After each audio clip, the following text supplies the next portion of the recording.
When you're growing your real estate team or brokerage, or even operating your team in brokerage and analyzing your expenses when it comes to staff, don't make the mistake of falling in the trap of a hard and fast rule of percentages. It's John Cheplack coming to you. And it's very, very interesting. And I understand that there's these hard and fast rules when it comes to accounting. There's these hard and fast rules when it comes to scaling. But then there's also, and that of course is the science to it, but then there's also the art to it. And here's what I want to share with you.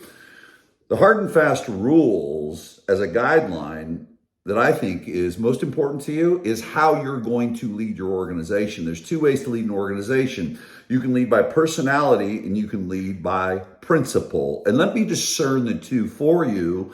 And you can take a look at where your business is right now. I'll give you a great example. Say you've got a team that does, I don't know, let's say they do 100 million and they've got 10 employees, and you've got a team doing 100 million, they've got 20 employees. And I'm just pulling numbers out of the sky. The bottom line, what I want you to think about is take a look at the two teams or two brokerages that are doing the same amount of volume, same type of modeling, tech stacks, et cetera, but one has twice as many employees as the other. There is one reason for this. The one reason for it is, do you lead from personality or principle? And let me discern that. If you lead from principle, in other words, these are the standards, okay? These are the expectations. They are non-negotiable. We hold people accountable to it. There is less management of it. See, here's the issue that comes into play in growing a business, okay? You don't manage the people. You manage the principles that manage the people. If you're managing the people, you need more people to manage the personalities. When you manage the principles and you stay true to the principles, it requires less people to manage the principles. Because what happens is that is not just the standard, it is the expectation. It is a part of the culture. And here's what you get. What you're going to get is an organization where you're not constantly reacting and you're not constantly in crisis mode. The bottom line is you're crystal clear that some people aren't going to align to the principles. Some people are going to leave you. It's a fact of life.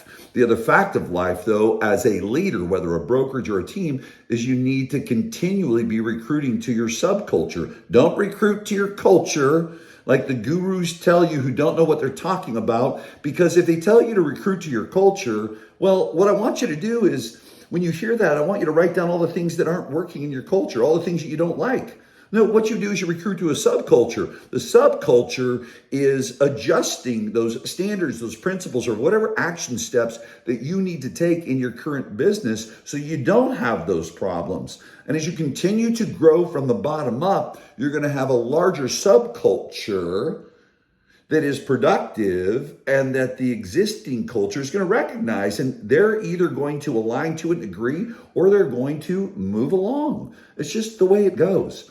And the bottom line is this: I want you to keep your integrity as a leader. See, agents are going to leave you either because they're not productive, or they're going to leave you because, oh my gosh, you're holding them too accountable. Well, pick your poison. I'm going to stick with my integrity, and I'm going to hold people to the standard and the expectations that are going to deliver a result. That's why they came to me. So keep this in mind. There isn't this certain number you need to stick to. I think the first thing to go to is lead by principles. And if you lead by principles versus responding and reacting to everyone's personalities, it's going to require less human resource to run the organization, and less human resource in simple math creates a condition where the percentage of your income that is actually expenses for employees is going to be dramatically lower than this rule of thumb. And you're going to have a highly productive organization. Remember, the bottom line, here's the rule of thumb when you look at percentages. Lead by principles, not personality. If you lead by principles, you can create. If you lead by personality, you're going to be constantly reacting. You're going to be on defense, and it's going to require more people to manage the personalities. Manage the principles that manage the people.